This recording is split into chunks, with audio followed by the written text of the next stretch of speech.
तो व्यापार सच्चा व्यापार होना चाहिए। उस सच्चे व्यापार से व्यापार के द्वारा मुक्ति हो सकती है। जैसे उस कोटि का जो व्यापार है, पूर्व के जिसके माँ नंद भद्र जो भविष्य है उसका साजिश की कथा पद्म पुराण में आती है। तुलाधर भविष्य की कथा जो पद्म पुराण में आती है, महाभारत में आती है। उन लोगों का जो व्यापार है वो एक आदर्श व्यापार था। ऐसा ही व्यापार होना चाहिए।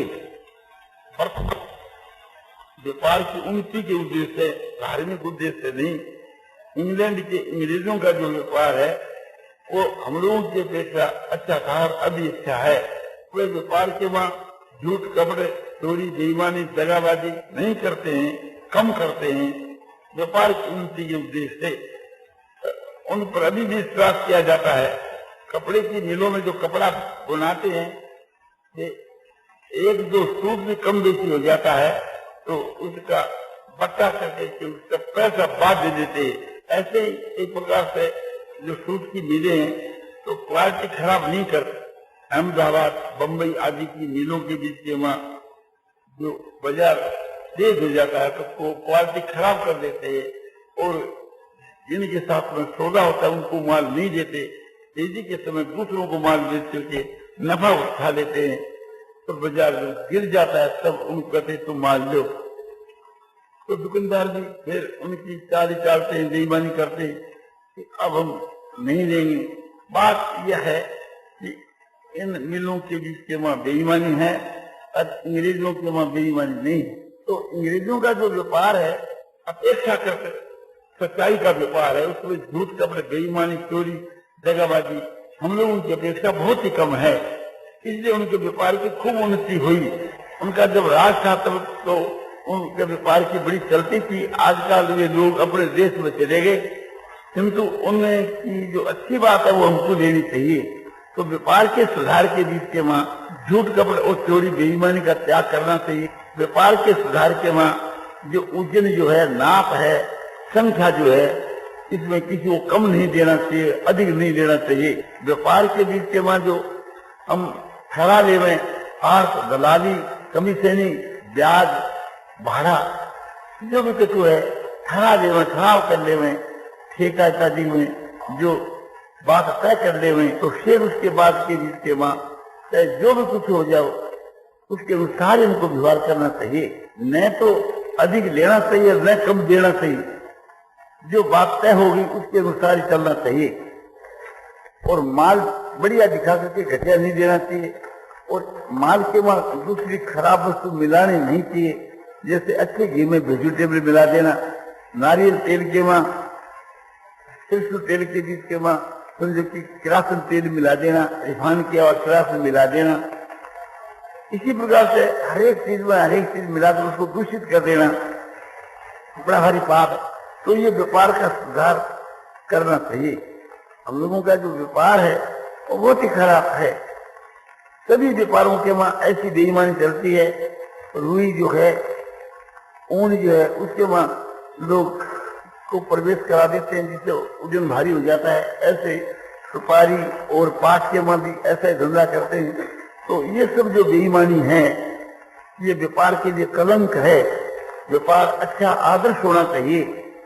वर्तमान के बीच के वहाँ जो इनकम टैक्स है, सेल टैक्स है और भी टैक्सा होना जाता है, होने वाली है, तो उसके वहाँ भी समझो कि बेईमानी खूब काफी हम लोग करते हैं जिससे हमारा पतन होता है। हम जो गवर्नमेंट की कानून को नहीं माने इसमें एक प्रकार से हमारा पतन नहीं है, किंतु अपनी हिम्मत रहनी चाहिए। हमको साफ कह देना चाहिए कि हम ये कानून आपकी गैर कानून नहीं मानेंगे, कोई हर्ज की बात नहीं। ईश्वर की कानून माननी चाहिए। ईश्वर की कानून ये है कि व्यापार के मन झूठ नहीं बोलना, चोरी नहीं करनी। तो इनकम जो टैक्स है यदि गवर्नमेंट अनुचित देता है तो नहीं दे करके के इनकार कर देना चाहिए, चाहे गवर्नमेंट अपने को बर्बाद कर देने, कोई आपत्ति की बात नहीं है।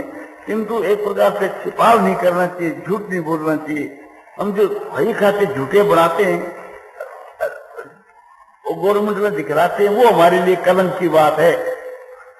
इसी प्रकार से सेल टिकट के विषय के बीच के वहाँ गवर्नमेंट से हम चोरी करते हैं, दूसरों से सैलरी लेते नहीं, गवर्नमेंट को देते नहीं। तो इसी प्रकार से कि समझो कि हमारे व्यापार के बीच के वहां, भई खातों के बीच के वहां झूठ लिखते हैं, तो ये पाप है। हमको झूठ बोलने की आवश्यकता नहीं, छिपाव करने की आवश्यकता नहीं, हमको सच्चाई का व्यवहार करना चाहिए। चाहे गवर्नमेंट हमारे को सूली चढ़ा दे, चाहे फांसी चढ़ा दे, और चाहे हमारा सर्वस्व ले ले, कोई अर्थ की बात नहीं है। आत्मा में बल रहना चाहिए, त्याग रहना चाहिए। हमको ये निश्चय करना चाहिए कि हम धर्म का कभी त्याग नहीं करेंगे, बल्कि प्राणों का त्याग कर देंगे। तो ऐसी नौबत जब आवेगी कि हम धर्म के वास्ते प्राणों के त्याग करने के लिए तैयार होंगे, उसी समय के बीच के वहां क्या होगा कि उसी समय के बीच के वहां हमारी आत्मा का उद्धार हो जाएगा। कहीं तो भगवान प्रकट हो जाएंगे और हमारा धर्म भी कायम रह जाएगा। जैसे राजा हरिश्चंद्र ने अपने धर्म का त्याग नहीं किया, मरघट के ऊपर रह करके वहां समझो कि कर्ज लेकर के मुर्गों को जला करते थे और मैत्री के यहाँ नौकरी करते थे। उसका पुत्र मर गया, उसकी स्त्री रोहित नाम अपने पुत्र को मरी हो को लेकर वहां जलाने के वास्ते आई, तो उससे भी कफन मांगा गया। स्त्री रोने लगी कि महाराज मैं कफन कहां से लाऊं, आप मुझको तो बिक्री कर चुके, और ये आपका लड़का कंवर जो तो मर गया, इसको मैं अब जलाने के लिए यहाँ लाई हूं, अब मेरे पास में तो कुछ भी तो नहीं है। तो कहते हैं कि कुछ नहीं है तो उसके बदले के बीच के में तुम अपना जो बस्तर है उसको काट करके दे दो, मैं अपने मालिक के यहाँ चोरी कैसे करूं। तो उन्होंने कहा कि मेरे पास तो कोई उपाय नहीं है, आप ही अपने तलवार से काट दीजिए। तो राजा हरिश्चंद्र उसके वस्त्र को जब काटने के वास्ते तैयार होते हैं, वहां भगवान प्रकट हो जाते हैं। भगवान कहते हैं हरिश्चंद्र तुमने अपने धर्म का त्याग नहीं किया, भारी आपत्ति पड़ने पर भी तुमने अपने धर्म की रक्षा की, इसलिए तू जो कहे तो मैं करने के वास्ते तैयार हूँ। बोला प्रभु आप जब तैयार हो तो मेरी सारी नगरी को आपके वैकुंठ धाम में पहुंचा दो। तो बताया जाता है कि हरिश्चंद्र की सारी नगरी वैकुंठ धाम को, परम धाम को चली गई। गुरु गोविंद सिंह के जो लड़के हैं उन पर दबाव डाला गया कि तुम एक प्रकार से अपने धर्म को छोड़ दो और मुसलमान बन जाओ। उन्होंने कहा कि कभी नहीं छोड़ेंगे। तो बादशाह ने, नवाब ने यह भय दिख रहा है कि जब नहीं छोड़ोगे तो इसका नतीजा क्या होगा, जानते बोले जानते हैं। इसका नतीजा यह होगा कि हमारी कत्ल होगी। तो बोले कत्ल क्यों कराते हो, बोले धर्म के लिए। तो आखिर के बीच के वहां उन निर्दयों ने जीते हुओं को दीवार में चिना दिया, और दीवार चिनाने के समय पूछा गया कि अब तुम हमारी बात मानोगे, बोले कभी नहीं। बोले हमारी बात यदि मान लो तो हमारी नवाब की लड़की के साथ में, हमारी लड़की के साथ में तुम्हारी शादी कर दी जाएगी और तुम्हारे को नवाब बनाया जाएगा पंजाब का। उन्होंने कहा क्या हम एक प्रकार से थी तुम्हारी लड़की के साथ में शादी कर अपने धर्म को डुबोएं, कभी नहीं डुबोएंगे। तो उनको जीते हुओं को माटी और गारे के बीच के वहां ईंटों और पत्थरों के बीच में जैसे हम लोग चिनाई करते हैं दीवार की, ऐसे उनको दीवार के वहां चिना दिया गया। चिन्ने के समय के बीच में जो छोटा जो लड़का है उसके गले तक दीवार की लेवल आई, बड़ा लड़का की ऊंचा था उसके छाती तक आई। तो बड़े लड़कों के आंखों में आंसू आने लगे। छोटा लड़का समझो कि आपने चमक करके कहता है क्या भाई साहब आप मृत्यु से डर के रोते हो, बोले नहीं। तो क्यों रोते हो कि तुम और मैं हम दोनों भाई हैं और एक ही धर्म का पालन कर रहे हैं। तुम उस परमात्मा के दरबार में हमारे से आगे जा रहा है और मेरे लिए जुल्म हो रहा है, इसलिए मैं रो रहा। दोनों तो धर्म के लिए मर गए। हमारे शास्त्र को हम देखते हैं तो उनकी उत्तम से उत्तम गति होनी चाहिए, क्यों भगवान ने स्वयं गीता में कहा कि सब धर्म निधन है, अपने धर्म के वहां मरना भी कल्याणकारक है। तो वे अपने धर्म के लिए मर गए। संसार के वहां उनकी कीर्ति हमारे सारे देश के में उनकी कीर्ति छाई हुई है, सारी पृथ्वी के ऊपर, केवल हमारे हिंदुस्तान में ही नहीं। तो धर्म के लिए अपने प्राणों का भी त्याग कर देना चाहिए, किंतु अपने धर्म का त्याग नहीं करना चाहिए। भगवान सबकी परीक्षा लेते हैं, जो अपने धर्म का त्याग नहीं करता भगवान उससे छिप के नहीं रहते, प्रकट हो जाते हैं, उसका कल्याण कर देते हैं। और कहीं नहीं भी प्रकट होते हैं तो उसका कल्याण अवश्य कर देते हैं। इस प्रकार से हम लोगों को अपनी उन्नति करनी चाहिए। तो ऐसे जो व्यवहारिक उन्नति है उससे जो मुक्ति हो जाती है, जैसे तुलाधर वैश्य की मुक्ति हो गई, भगवान के परम धाम को चले गए, व्यवहारिक उन्नति के बल पर। ऐसे ही एक प्रकार से थी नैतिक उन्नति हमको करनी चाहिए। नीति विषय की उन्नति, नीति माने न्याय। हम हाकिम बने और हमारे पास वो फैसला आवे तो हमको न्याय करना चाहिए, घूस खा करके उसके नीचे में अन्याय नहीं करना चाहिए। इसी प्रकार से हम पंच बने तो उस वक्त में न्याय करना चाहिए, किसी की पंचायती करें, किसी के पक्ष नहीं करनी चाहिए। नीति जो है उसकी तरफ विशेष ध्यान देना चाहिए। जैसे हम लोग रेल में जाते हैं और रेल में भी नीति का बर्ताव करना चाहिए। जो कानून है, थर्ड क्लास की टिकट लेकर के इंटर में नहीं बैठना, इंटर की टिकट लेकर सेकंड में नहीं बैठना, और जितना बोझा वो उससे अधिक वजन करा देना। हम वजन जो नहीं कराते हैं और ऊंचे क्लास में बैठ जाते हैं, नीचे क्लास की टिकट रखते हुए, ये अनीति है, बेईमानी है, ये न्याय का त्याग। हम फर्स्ट क्लास में जा रहे हैं, सेकंड क्लास में जा रहे हैं और हमने जो टिकट लिए उसी के अनुसार उसका उपयोग कर रहे हैं। सीट रिजर्व कराई, सीट पर अपने बैठे जा रहे हैं, एक सीट रिजर्व कराई और 2 सीट को रोकते हैं तो ये अनीति। और एक सीट को रिजर्व करा करके एक सीट पर ही रहते हैं तो ये नीति है। दूसरा कोई भाई वहां नीचे बैठा है और उसको हम कह दें कहीं ऊपर बैठ जाओ, क्या हम बैठे जाएंगे, सोते नहीं जाएंगे? तो ये हमारा त्याग, ये नीति से ऊपर की चीज है, ये धर्म है। जिसके वहां त्याग है, जिसके वहां उदारता है, वो धर्म है। और हम अपनी सीट पर सोते हुए जा रहे हैं, न तो दूसरे की सीट को लेते हैं, उसको अधिकार जमाते हैं, मैं अपनी सीट दूसरे को देते हैं, तो ये नीति, इसमें न पुण्य न पाप है। नीति का त्याग करने के बीच में पाप है, वो अन्याय है। नीति न्याय का नाम है और नीति के त्याग का नाम अन्याय है। और उदारता उसके साथ में करें तो वो धर्म, धर्म का दर्जा नीति से ऊंचा है। तो ये एक प्रकार से 4 प्रकार की उन्नति, सार्वजनिक उन्नति, सबके साथ में इसका विशेष संबंध, भौतिक उन्नति के साथ में, व्यवहारिक उन्नति के साथ में, नैतिक उन्नति के साथ में, सामाजिक उन्नति के साथ में।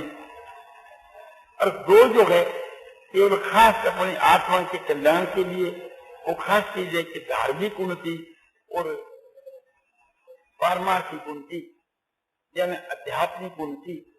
आत्म विषय की उन्नति को अध्यात्म उन्नति कहते हैं। आध्यात्मिक उन्नति में धर्म के पालन में इतना ही भेद है। धर्म के पालन के 2 भेद होते हैं। जो धर्म का सकाम भाव से पालन किया जाता है तो उसे स्वर्गाधिक और इस लोक के सुख मिलते हैं, मान बढ़ाई प्रतिष्ठा और पुत्र धन ये सब मिलते हैं सकाम धर्म के पालन से, और स्वर्ग मिलता है। और निष्काम भाव से जो धर्म का पालन किया जाता है वो पारमार्थिक उन्नति के साथ में शामिल हो जाता है, उसका फल आत्मा का कल्याण है। और पारमार्थिक उन्नति के तो 2 भेद होते ही नहीं, उसमें माने उससे तो आत्मा का उद्धार ही होता है, आत्मा का कल्याण ही होता है। तो धार्मिक उन्नति वो है कि धर्म के लिए कष्ट का सहन करना, भारी से भारी आपत्ति आ जाओ तो उसका कष्ट का सहन करना, किंतु अपने धर्म का त्याग नहीं करना, वो धार्मिक उन्नति है। धार्मिक उन्नति हम निष्काम भाव से करें तो आत्मा का उद्धार हो जाता है, और सकाम भाव से करें तो कामना की सिद्धि होती है। तो धर्म के बहुत भेद बतलाए हैं, समझो कि आश्रम धर्म, धर्म वर्ण धर्म और सामान धर्म। सामान जो सबके लिए जैसे तीक्ष्णमा तमोतेन श्रोत्रंद्रिय निग्रह धीर विद्या सत्य क्रोध दर्शन धर्म लक्षण, ये 10 धर्म के लक्षण सबके लिए ही हैं। धृति माने आपत्ति पड़ने पर भी धैर्य रखना, क्षमा माने दूसरे के अपराध को माफ कर देना, दम माने मन को भस्म करना, अस्त्य माने चोरी नहीं करना, दूसरे का जो धन है ठगबाजी से और जबरदस्ती से या चोर करके नहीं लेना। सोच माने बाल भीतर की पवित्रता, छोटाता सदाचार से बाल की पवित्रता और दुर्गुण दुराचारों के त्याग से भीतर की पवित्रता और इंद्रियों का निग्रह, इंद्रियों को अपने कंट्रोल में करना, बुद्धि को सात्विक बनाना और सात्विक ज्ञान और सत्य वचन बोलना और किसी पर कभी क्रोध नहीं करना। ये 10 जो धर्म के लक्षण है, ये समान धर्म है, सबको पालन करने चाहिए। राजा युधिष्ठिर बड़े धर्मात्मा पुरुष थे, इस बात उनका नाम धर्मराज सिद्ध हुआ।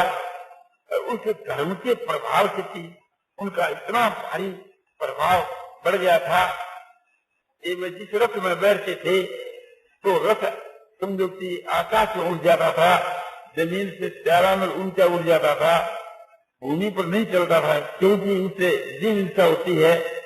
तो राजा युधिष्ठिर बड़े धर्मात्मा है, तो उसके धर्म के प्रभाव से, सत्य के प्रभाव से राजा युधिष्ठिर का रथ आकाश में चलता था और किसी का भी नहीं। यहाँ तक कहा जा सकता है कि महाराज कृष्ण जी का भी नहीं, किंतु राजा युधिष्ठिर का चलता था। युधिष्ठिर पर इतना विश्वास था जितना कृष्ण जी पर भी नहीं। द्रोणाचार्य कहते हैं कि मेरा पुत्र सत्यभामा मारा गया, ये बात युधिष्ठिर कह रही है तो मैं सत्य मान सकता हूँ। मेरा जो पुत्र मरने का नहीं, किंतु वो भी मर सकता है, कि युधिष्ठिर झूठ कभी नहीं बोलते। इतना विश्वास युधिष्ठिर पर था। राजा युधिष्ठिर के दर्शनों से और वार्तालाप से लोग पवित्र हो जाते थे। राजा नहुष जो है, जब अग्नि के रूप को त्याग करके आकाश के मार्ग के वहां जा रहे हैं, तो युधिष्ठिर ने उसको देख करके पूछा कि आप कौन हैं? आप कोई धर्मात्मा है? आप कोई इंद्र है? कोई आप यक्ष हैं या देवता हैं? तो उन्होंने कहा कि नहीं, मैं ययाति का पिता राजा नहुष हूँ, जो तुम्हारे पूर्वजों में पहले हुआ था। मैंने बड़ा भारी पाप किया था। स्वर्ग का राज मिलने पर मैंने इंद्राणी के ऊपर व्यभिचार का भाग किया और ब्राह्मणों को पालकी के जोड़ उनके लात मारी थी, के प्रभाव से मैं अज्ञर हो गया था। किंतु आपके दर्शन से और आपके साथ वार्तालाप करने से उन सब पापों से मैं मुक्त होकर के उत्तम गति को जा रहा हूँ। ये दिखलाया जाए कि हे महाराज युधिष्ठिर, ये आपके दर्शनों का, आपके साथ वार्तालाप करने का ये सुप्रभाव है, ये उसका फल है। महाराज युधिष्ठिर जब विराटनगर में बात करते थे तो उनके बात करने के कारण से थी वहाँ समझो की अभाव, अन्न का अभाव नहीं था, अन्न की और लोगों की वृद्धि हुई थी। ये बतलाया गया कि जहाँ राजा युधिष्ठिर रहेंगे वहाँ अन्न और धन की वृद्धि होगी, वहाँ महामारी नहीं आ सकेगी, वहाँ अच्छे पले की बीमारी नहीं हो सकेगी और वहाँ सत्य की और धर्म की वृद्धि होगी। उस देश में कोई अकाल नहीं पड़ेगा। महाराज युधिष्ठिर जहाँ बात करेंगे तो युधिष्ठिर के बात करने से उस देश की ऐसी उन्नति हो जाती है कि जो अलौकिक, तो ये उसमें धार्मिक भाव जो था, परमात्मा पने का ये प्रभाव था, तो हम लोग भी धार्मिक बन जाए तो वैसी बात आ सकती है जैसे राजा युधिष्ठिर के बाद थी। तो धर्म के पालन का बड़ा भारी प्रभाव पड़ता है। धर्म के जितने जो फिरके हैं, एक एक का बड़ा प्रभाव दिखलाया गया है। सत्य बोलने से उसकी वाणी सत्य हो जाती है, अहिंसा के पालने से जो उसके सम्मुख दूसरे बैर का त्याग कर देते हैं, चोरी नहीं करने से उसके लिए सब जगह रतन उपस्थित हो जाते हैं, तो ब्रह्मचर्य का पालन करने से उसमें अलौकिक बल आ जाता है। तो इस प्रकार से समझो कि ये धर्म के जो अंग है उनके पालने से उसमें धार्मिक भाव आ जाता है, उसमें सिद्धि आ जाती है, उसमें अलौकिकता आ जाती है। उसका बड़ा भारी दुनिया पर प्रभाव पड़ता है। तो इन सब बातों को ख्याल करके के उनको धर्म का पालन करना चाहिए। और यदि निष्काम भाव से हम धर्म का पालन करें तो हमारे धर्म के पालन से आत्मा शुद्ध होकर के परमात्मा की प्राप्ति हो जाती है। इसी जन्म के वहां जीते हुए हमारी जीवन मुक्त अवस्था हो जाती है। हम ईश्वर के परम भक्त बन सकते हैं धर्म के पालन से। और इससे भी ऊंचा दर्जा वो समझो कि अध्यात्म की उन्नति है, आत्मा के कल्याण की उन्नति। निष्काम भाव से कर्म योग का करना, ईश्वर की भक्ति का करना, योग का साधन करना, ज्ञान का साधन करना, ये सब आध्यात्मिक उन्नति है, पारमार्थिक उन्नति है। इससे जीव का कल्याण हो जाता है। वो सबसे बढ़कर के है और सबसे बढ़कर के वो उन्नति है। ईश्वर की भक्ति जो है वो निष्काम भाव से की जाए तो तुरंत कल्याण हो जाता है। ये चीज प्रहलाद भक्त ने की और प्रहलाद ने अपने पिता को उपदेश दिया कि शरणं कीर्तनं विष्णु समरणं पाद सेवनम अर्चनम वंदनम दासम सत्यवातो निवेदनम। भगवान के गुण प्रभाव तो रहती बातों का स्मरण करना, भगवान के समझो कि गुण प्रभाव सब तो रहती बातों का ही नहीं, भगवान के नाम रूप और लीला धाम की बातों का स्मरण करना, भगवान की महिमा का कारणों से स्मरण करना, ये श्रवण भक्ति है। और वाणी से इसका कथन करना, भगवान के नाम और गुणों का कीर्तन करना, भगवान के नाम रूप और लीला धाम की बातों का कथन करना, भगवान के गुण प्रभाव तत्व रहस्य बातों का कथन करना, ये कीर्तन भक्ति है। और भगवान के स्वरूप को याद करना, भगवान के गुणों को प्रभाव को तत्व रहस्य को याद करना, भगवान के नाम और रूप लीला धाम इनको याद करना, श्रवण करना, चिंतन करना, ध्यान करना, ये समरण भक्ति है।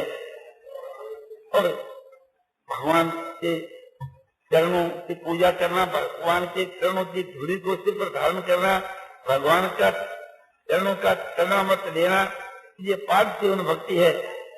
इसी प्रकार से भगवान की 16 प्रकार से भगवान की पूजा करना, मान की पूजा करना, मूर्ति की पूजा करना, ये अर्चन भक्ति है। और भगवान को नमस्कार करना, ये बंधन भक्ति है। प्रभु हमारे स्वामी, हम उनके सेवक, ये दास भाव है। और प्रभु के साथ में दोस्ती करना, प्रेम करना, ये सत्य भाव है।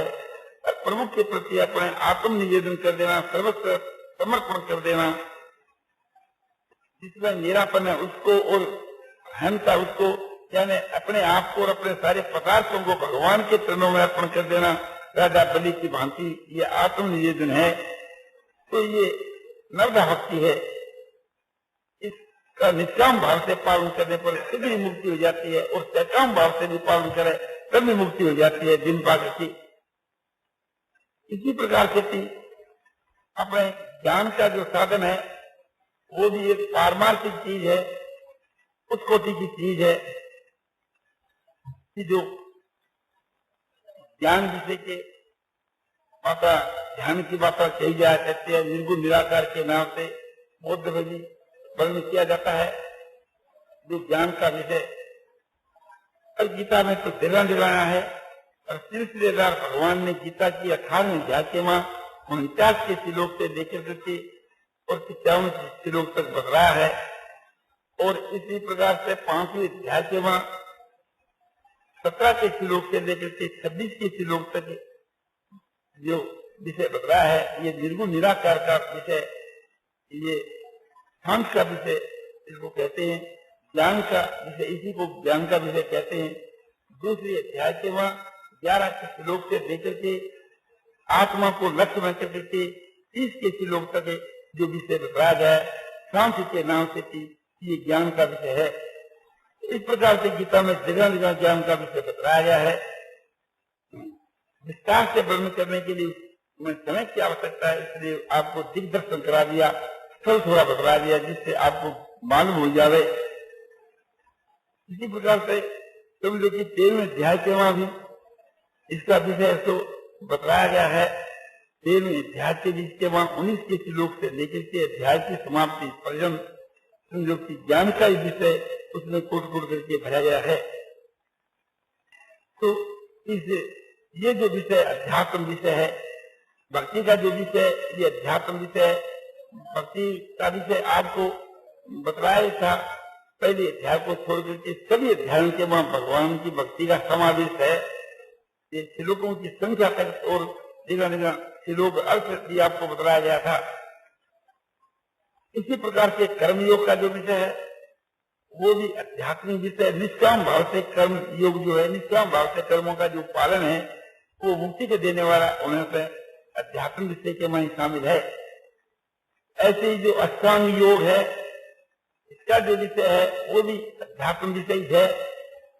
यम नियम आसन प्राणायाम प्रत्याहार धारणा ध्यान समाधि योग के वहां आता है और गीता के वहां भी इसका संक्षेप आता है। दृढ़ जिज्ञास तपो जिज्ञास योग जिज्ञास तथा अपने योग के नाम से इसका विस्तार सबसे देश गीता के मन किया गया है। और गीता की 5वें अध्याय के बीच के वहां जो 27 और 28 के श्लोक आते हैं उसमें संक्षेप से अष्टांग योग कहा गया है। तो गीता के वहां संक्षेप से योग का विषय भी, अष्टांग योग का विषय भी आता है और कर्म योग का विषय बड़े विस्तार के साथ में आता है। भक्ति का भी विस्तार के साथ में आता है, ज्ञान का भी विस्तार के साथ में आता है।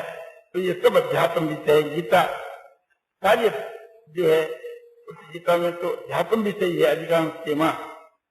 इस वास्ते हम लोगों को गीता के ऊपर विशेष ध्यान देना चाहिए। गीता के बराबर हमारे कोई भी ऐसा पुस्तक नहीं है अध्यात्म विषय को बतलाने वाला। गीता के स्वामी तो गीता ही है। गीता सर्व शास्त्र वही है और सर्व शास्त्रों का सार है। इसलिए शास्त्रों में कहा है कि गीता सुगीता कर्तव्या किमने शास्त्र मिश्री या सोन पद्म नावश्य मुख पद्मात विधि श्रीता। गीता सुगीता कर्तव्या किमने शास्त्र मिश्री। गीता को अच्छी प्रकार से अपने करना चाहिए, उसका गायन भी अच्छी प्रकार से करना चाहिए, उसका अध्ययन भी अच्छी प्रकार से करना चाहिए। फिर और शास्त्रों के विस्तार की कोई आवश्यकता नहीं है, क्योंकि यह गीता स्वयं पद्मनाभ भगवान के मुख कमल से निकली है, स्वयं भगवान के मुख से निकली है और सब शास्त्र ऋषियों के द्वारा कहे गए हैं। इस वास्ते गीता का अध्ययन करने पर और आत्मा के कल्याण के लिए और दूसरे अध्ययन की कोई आवश्यकता नहीं रह जाती। गीता गंगा से भी बढ़कर के है। गंगा में स्नान करने वाला मुक्त होता है, ये बात शास्त्रों में बतलाई है। किंतु गीता रूपी गंगा में जो स्नान करता है वो तो खुद मुक्त होता है और दूसरों को भी मुक्त कर सकता है। ये त्याग तो उसमें आ जाती है। इसलिए गंगा से भी बढ़कर के गीता हम बतलाने तो कोई अत्युक्ति नहीं है। गीता की संस्कृत बड़ी सरल है, भावयुक्त है, शब्द बड़ा मधुर है और उसमें आशय भरा हुआ है। जैसे गागर के वहां सागर भर दिया जाए ऐसे गीता के वहां वेदों का उपनिषदों का सार भरा हुआ है, सारे शास्त्रों का सार है। इसलिए कहा जाता है सर्व शास्त्रमयी गीता। सर्वोपनिषदों गावो दुग्धा गोपाल नंदन पार्थो भक्त सुधी भोक्ता दुग्धम गीता अमृतम है। सारे शास्त्र जो हैं ये तो उपनिषद है और उस उपनिषदों को गा का रूपक देकर कहते हैं कि सर्वोपनिषदों गाओ। माने सर्व उपनिषद तो मानो गा है और उस गा के दूने वाले भगवान श्री कृष्ण जी है और दूध पीने वाला बच्चा जो है तो अर्जुन है और जिनकी अच्छी सात्विक बुद्धि है वे इस दूध के पीने वाले वे पुरुष भी हैं। और गीता जो है वो एक महान अमृतमय दूध है, उसके पान करने वाले अच्छी बुद्धि वाले पुरुष समझे जाते हैं। गीता को इस्तेमाल करके उसका अभ्यास हम लोगों को अवश्य करना चाहिए। नारायण नारायण नारायण श्रीमन नारायण नारायण श्रीमन नारायण नारायण श्रीमन नारायण नारायण